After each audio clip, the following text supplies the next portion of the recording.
தர்பூசணி இப்போ கோடை காலத்தில் பார்த்திங்கன்னா அனைவராலும் விரும்பி சாப்பிடப்படுற ஒரு உணவுன்னு பார்த்திங்கன்னா பெரியவங்கலேருந்து சின்னவங்க வரைக்கும் அனைவருக்குமே ரொம்ப பிடிச்சது பார்த்திங்கன்னா தர்பூசணி. இப்படி தர்பூசணி எடுத்துக்கிறதுனால எவ்வளோ நன்மைகள் இருக்குது அப்படிங்கிறது வந்து எல்லாருக்குமே தெரியும்.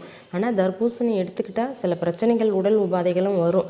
அது என்னென்ன அப்படின்னு பார்த்தோம்னா, இதில் இயற்கையாகவே சர்க்கரையோட அளவு அதிகமாக, இயற்கை சர்க்கரையோட அளவு அதிகமாக இருப்பதனால நீரிழிவு நோயாளிகள் இதை அதிகமாக எடுத்துக்கிட்டாங்கன்னா, இன்சுலின் எதிர்ப்பு உள்ளவர்கள் அதிகமாக எடுத்துக்கிட்டாங்கன்னா ரத்த சர்க்கரை அளவு அதிகமாகிறதுக்கு மிகப்பெரிய காரணமாக அமையுது. இப்போ நீரிழிவு நோயாளிகள் வந்து தர்பூசணியை வந்து அளவாக சாப்பிட்றது ரொம்ப நல்லது. தர்பூசணியில் வந்து 95% நீர்ச்சத்து இருப்பதால் நிறைய எடுத்துக்கலாம், டீஹைட்ரேஷன் வராது.